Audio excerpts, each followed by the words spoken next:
Welcome to Politicos viewers. ఈరోజు మనం చూసుకున్నట్టయితే సైబర్ క్రైమ్స్ రోజు రోజుకి పెరిగిపోతున్నాయి. అసలు ఈ సైబర్ క్రైమ్ అనేది అర్థం కావడానికి చాలా కష్టంగా ఉంది.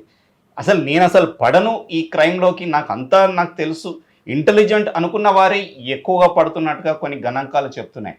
అసలు ఫోన్ పట్టుకుంటేనే మనం ఆ క్రైమ్ ట్రాక్లోకి వెళ్ళిపోతున్నామేమో మనకు తెలియకుండానే అన్నట్టుగా అవుతున్న రోజులు ఇవి. సో మనం ఎలా అప్రమత్తంగా ఉండాలి, ఈ సైబర్ క్రైమ్స్ని మనకు దూరంగా ఎలా పెట్టుకోవాలనే విషయం తెలుసుకోవడానికి మనం ఈరోజు ఎథికల్ హ్యాకర్ అరవింద్ కుమార్ గారి ఆఫీస్లో ఉన్నాం. సో మనం సార్ని అడిగి తెలుసుకుందాం, అసలు ఉమెన్ ఎందుకు ఎక్కువ దీనికి టార్గెట్ అవుతున్నారు సార్? ఉమెన్ విక్టిమ్ అవ్వడానికి మెయిన్ రీజన్గా చూసుకున్నట్లయితే 90% ఆఫ్ పీపుల్ ఉమెన్స్లలో ఫస్ట్ ఏదైనా క్రైమ్ జరిగినప్పుడు, వాళ్ళకి ఏదైనా ప్రాబ్లం వచ్చినప్పుడు ఎవరికి చెప్పుకోలేకపోవడం.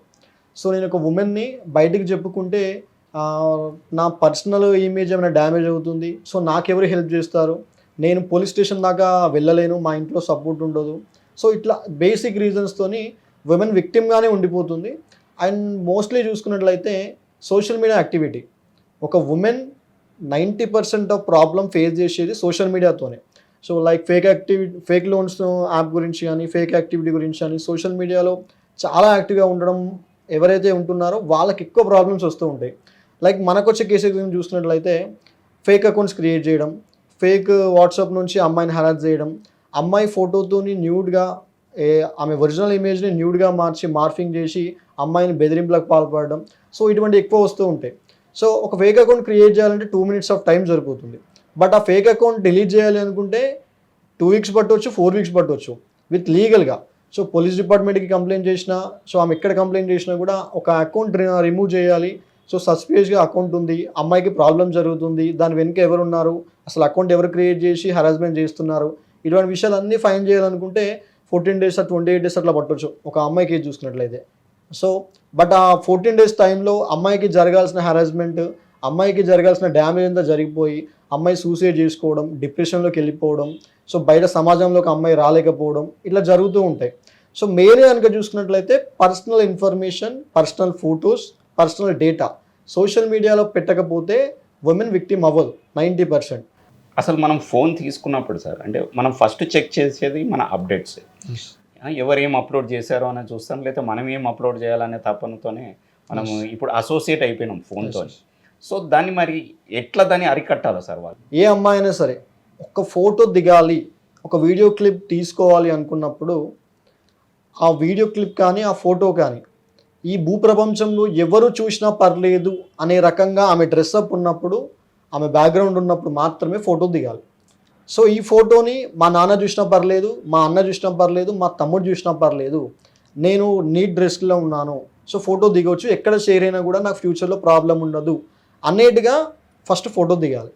అండ్ నేను మా బాయ్ ఫ్రెండ్కు, లేదా మా ఎక్స్కి, లేదా ఒక క్లోజ్ ఫ్రెండ్కి ఫోటో పంపిస్తున్నా, వీడియో పంపిస్తున్నా, అతను ఏదో రిలేషన్షిప్లో ఉన్నాం కదా అని ఒక ఫోటో అడిగితే పంపించాం, తర్వాత అతను డిలీట్ చేశాడు, నేను డిలీట్ చేశాను, సో నో ప్రాబ్లం అనుకుంటే మాత్రం అమ్మాయికి ఎప్పటికైనా ఫ్యూచర్లో ప్రమాదమే. ఎందుకు అని అంటే ఒక వీడియో క్లిప్ తీసి అబ్బాయికి పంపించిన తర్వాత నీ ఫోన్లో, అతని ఫోన్లో మాత్రమే డిలీట్ అయిపోయింది, బట్ సర్వర్లో నుంచి డిలీట్ అవ్వలేదు, ఫోన్ బ్యాకప్లో నుంచి డిలీట్ అవ్వలేదు, ఫోన్ సర్వర్స్లో నుంచి డిలీట్ అవ్వలేదు, వాట్సాప్ సర్వర్లో నుంచి డిలీట్ అవ్వలేదు, టెలిగ్రామ్లో పంపిస్తే టెలిగ్రామ్ సర్వర్ నుంచి డిలీట్ అవ్వలేదు. జస్ట్ మీ విజిబుల్కి మీకు కనిపించే మీ సర్వర్లో, మీ ఫోన్లో మాత్రమే వీడియో డిలీట్ అయిపోయింది. బట్ అది ఎప్పుడైనా బ్యాకప్ రావచ్చు. ఫస్ట్ ఉమెన్ అని చెప్పాను మీరు. సెకండ్ ఎవరు వస్తారు సార్? సెకండ్ చూసుకున్నట్లయితే స్టూడెంట్స్ ఉంటారు ఆల్మోస్ట్. సో స్టూడెంట్స్ అందరూ గుర్తుపెట్టుకోవాల్సింది ఏంటంటే సైబర్ క్రిమినల్స్ అందరికీ ఎక్కువ టార్గెట్ ఉండేది ఉమెన్స్ తర్వాత స్టూడెంట్సే. ఎందుకంటే డబ్బులు ఎక్కువ అవసరం ఉండేది స్టూడెంట్స్కే. ఇంటి నుంచి వచ్చే డబ్బులు కానీ, జాబ్ నుంచి వచ్చే డబ్బులు కానీ సరిపోవు. సో వాళ్ళకి గాలం ఏ విధంగానైనా వేస్తే వాళ్ళ దగ్గర ఉన్న అమౌంట్ మొత్తం పెట్టి మనల్ని నమ్ముతారు అనే ఆలోచనలో సైబర్ క్రిమినల్స్ ఉంటారు. కాబట్టి స్టూడెంట్స్ అందరూ కూడా ఫేక్ లోన్ అప్లికేషన్స్లో లోన్లు తీసుకోవడము, ఎవరి మాటలో నమ్మి టెలిగ్రామ్ లింక్స్ క్లిక్ చేసి జాయిన్ అయ్యి అందులో ఇన్వెస్ట్మెంట్ చేయడము, లేదా ఎవడో జాబ్ ఇస్తా అన్నాడు 10,000 20,000 ఫిక్స్డ్ డిపాజిట్ చేస్తే 1 lakh సాలరీ వచ్చే జాబ్స్ ఇస్తా అని చెప్పడము. సో లేదా ఒక ఎగ్జామ్ రాసి ఫిక్స్డ్ డిపాజిట్ కట్టాలి, బెంగళూరులో యూఎస్లో జాబ్స్ వస్తాయి మీకు అని చెప్పేసి మనీ అడగడము. సో ఇవన్నీ ఏవి నమ్మకుండా ఇట్లా కోచింగ్ సెంటర్ల మాటలు నమ్మడం వల్ల స్టూడెంట్స్ ఎక్కువ మోసపోతున్నారు. సో ఫేక్ లోన్ యాప్స్ వల్ల మాత్రం నెంబర్ ఆఫ్ స్టూడెంట్స్ ఎవరైతే చూసుకున్నట్టే హండ్రెడ్స్ ఆఫ్ మెంబర్స్ మా దగ్గరకు వస్తూ ఉంటారు.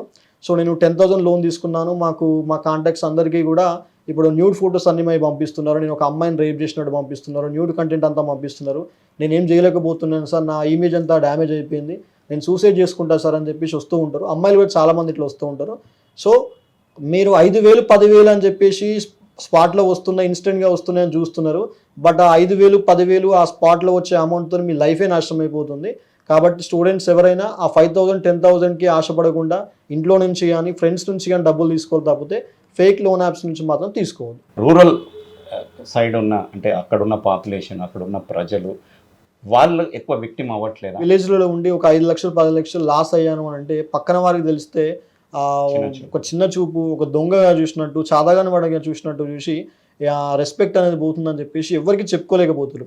అట్లీస్ట్ స్థానిక పోలీస్ స్టేషన్ కూడా కంప్లైంట్ ఇవ్వలేకపోతున్నారు. సో మనం ఫెడెక్స్ స్కామ్ కనుక చూసుకున్నట్లయితే వాళ్ళు మేము సిబిఐ నుంచి కాల్ చేస్తున్నాం, పోలీస్ డిపార్ట్మెంట్ నుంచి కాల్ చేస్తున్నాం, మీకు కొరియర్ వచ్చింది, అందులో డ్రగ్స్ ఉన్నాయి, మాదక ద్రవ్యాలు ఉన్నాయి అందులో అని చెప్పేసి వాళ్ళు కాల్స్ చేసినప్పుడు భయపడిపోయి, సో పోలీస్ నుంచి కాల్ వస్తుంది అని అంటే విలేజ్ పీపుల్స్కి చాలా భయం ఉంటుంది. సో మమ్మల్ని అరెస్ట్ చేస్తారవచ్చు, తీసుకెళ్ళి కొడతారవచ్చు అనే భయంతో చెప్పండి సార్ అని చెప్పేసి మాట్లాడి వాళ్ళు ఏం చెప్తే అది, మీరు ఇంత అమౌంట్ డిపాజిట్ కట్టాలి, లేదా మీరు జైలుకి వెళ్తారు, మిమ్మల్ని స్టేషన్ తీసుకొస్తాం, సిబిఐ వాళ్ళ నుంచి కాల్స్ వస్తున్నాయి, ఢిల్లీ నుంచి కాల్స్ వస్తున్నాయి అని చెప్పేసి స్కామ్లో ఇరిగిస్తూ ఉంటారు వాళ్ళు. సో ఆల్మోస్ట్ చూసుకున్నట్లయితే మనకు విలేజ్లలో ఉండే వాళ్ళు, అగ్రికల్చర్ చేసుకునే వాళ్ళు ఎక్కువ కూడా విక్టిమ్స్ ఉంటారు. బట్ వాళ్ళు పోలీస్ స్టేషన్కి వెళ్ళి కేసు పెట్టినట్టు మళ్ళీ రికవరీ అయినట్టు మాత్రం దాఖలు లేవు సార్. రైతుల లోన్స్ దాని గురించి కూడా ఏమైనా మోసాలు ఉంటాయా సార్? గవర్నమెంట్ నుంచి కాల్ చేస్తున్నట్టు, బ్యాంక్ నుండి కాల్ చేస్తున్నట్టు మాట్లాడి వాళ్ళ డాక్యుమెంట్స్ అన్ని తీసుకొని వాళ్ళ మొబైల్కి ఏదైతే ఆన్లైన్ బ్యాంకింగ్ ఉందో దానికి ఒక ఓటీపీ పంపించి అందులో ఉన్న అమౌంట్ అంతా కూడా షేర్ చేసుకుంటూ ఉంటారు సార్ వాళ్ళు. ఇట్లా వాళ్ళు చేసుకున్నారు అనే విషయం కూడా వీళ్ళకి తెలియకుండా ఉంటుంది. సో వాళ్ళ అకౌంట్లో ఉన్న 1,00,000 రూపాయలు 2 లక్షలు ఎంతో కొంత అమౌంట్ అందులో నుంచి వెళ్ళిపోయిన తర్వాత కూడా సో బ్యాంకు వెరిఫికేషన్ కావచ్చు, ఇవి వెళ్ళి మళ్ళీ మా అకౌంట్లో డిపాజిట్ అవుతాయి కావచ్చు అని చెప్పేసి వాళ్ళు అలాగే వెయిట్ చేస్తూ ఉంటారు. సో కొన్ని డేస్ తర్వాత పోలీస్ స్టేషన్ కేసు రావడము, మాకు కేసు రావడము, మాకు వాళ్ళు చెప్పడము చేస్తూ ఉంటే మేమంతా అనలైజ్ చేస్తుంటే ఆల్రెడీ ఆ బ్యాంక్ అకౌంట్స్ కూడా క్లోజ్ అయి ఉంటాయి, డబ్బులు కూడా దేశాలు దాటిపోయి ఉంటాయి. ఐటీ ఎంప్లాయీస్ అంటే ఎప్పుడు టెక్నాలజీతోనే ఉంటారు, వాళ్ళు అప్రమత్తంగా ఉండట్లేదా అసలు? ఎందుకు వాళ్ళు కూడా ఎందుకు మోసపోతారు? ఐటీ జాబ్స్ చేసి వాళ్ళకి ఏంటంటే కొంచెం అమౌంట్ సంపాదించుకొని ఎందులోనైనా ఇన్వెస్ట్ చేద్దాం, బిజినెస్లో దిగుదాం, ఒక ఆన్లైన్ బిజినెస్లో, డిజిటల్ బిజినెస్లో దిగి మనం డబ్బులు సంపాదించడం, మంచిగా అమౌంట్ ఎర్న్ చేద్దామన్న ఒక కాన్సెప్ట్తోని ఐటీ ఎంప్లాయీస్ ఉంటూ ఉంటారు. సో వాళ్ళు ఏంటంటే ఒక బెట్టింగ్ యాప్లలో ఉండడం కానీ, ఆన్లైన్ ఇన్వెస్ట్మెంట్ 1 lakh ఇన్వెస్ట్ చేస్తే 1,50,000 2 lakhs డబల్ అవుతాయి, ఇటువంటి స్కామ్లో ఇరుక్కుంటూ ఉంటారు వాళ్ళు. సో ఇటువంటి స్కామ్లో ఇరుక్కొని వాళ్ళు సంపాదించిన డబ్బులు మొత్తం కూడా ఎర్నింగ్స్ అన్నీ కూడా ఇన్వెస్ట్మెంట్లో పెట్టి డిప్రెషన్లోకి వెళ్ళిపోతారు. ఒకవేళ వాళ్ళు అమౌంట్ లాస్ అయిపోయి రికవరీ కాదు అని తెలిసిన తర్వాత ఐటీ ఎంప్లాయీస్ అంటేనే ఫుల్ డిప్రెషన్లో ఉంటారు, వాళ్ళకి చాలా ప్రెజర్స్ ఉంటాయి. సో సైబర్ క్రైమ్స్ అంటేనే టెక్నికల్ నాలెడ్జ్ ఉన్న వాళ్ళు చేస్తారు.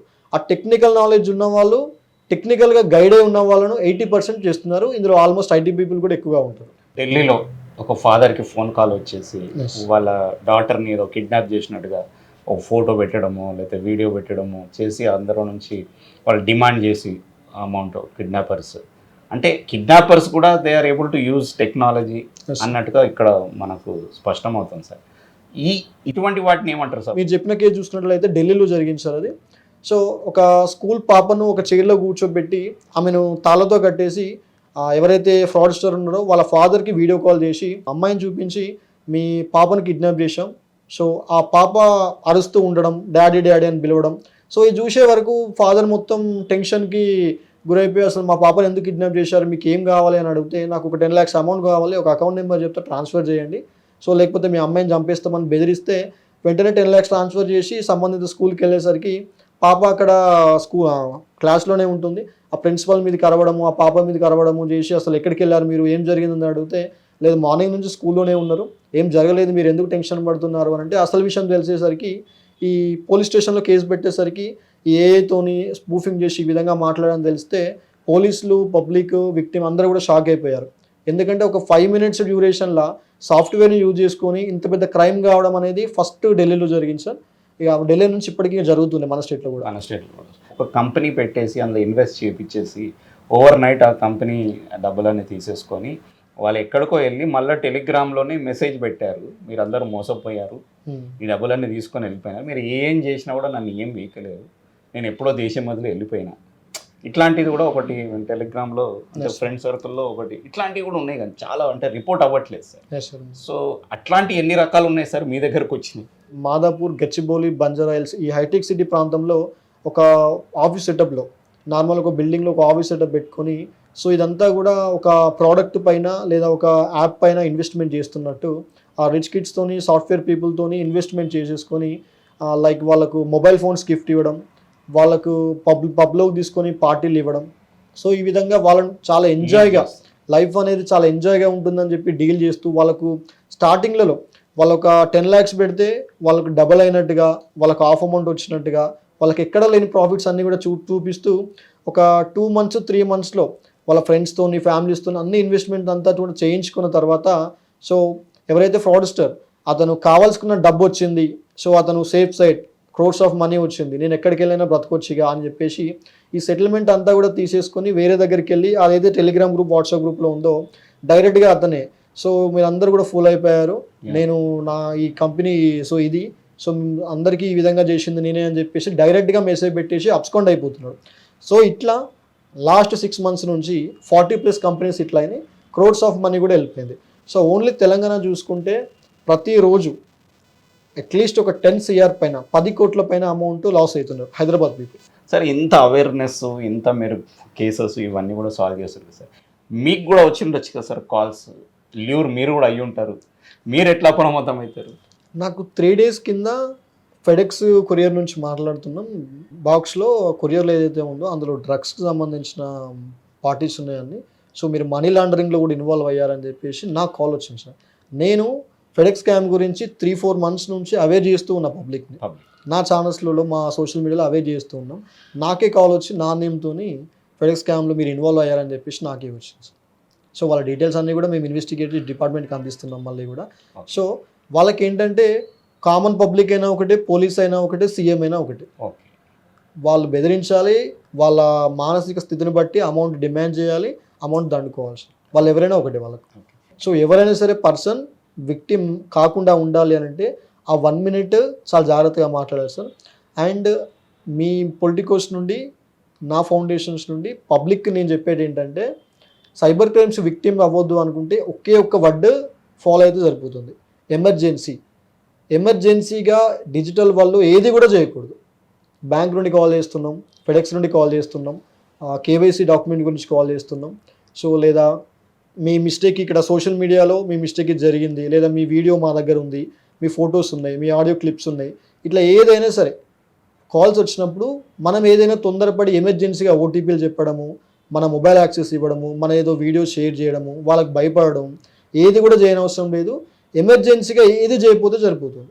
ఫస్ట్ ఏదన్నా కాల్ మీకు వచ్చిందంటే సస్పెక్ట్ చేయడం, ఎవరు మీకు కాల్ చేస్తున్నారు, ఏం అడుగుతున్నారు, ఏదో గాబరా పడిపోయి ఎమర్జెన్సీలో మనం ఏ నిర్ణయాలు తీసుకోకుండా మనం అప్రమత్తంగా ఆ ఫస్ట్ మినిట్ ఉంటే మనం మన డబ్బులని సేవ్ చేసుకోవడం కదా, మన లైఫ్స్ని కూడా సేవ్ చేసుకునే వాళ్ళంగా అవ్వచ్చని మన ఎథికల్ హ్యాకర్ అరవింద్ కుమార్ గారు చెప్తున్నారు. వీడియో జర్నలిస్ట్ వెంకట్ గౌడ్తో correspondent Joel for Politicos, Hyderabad.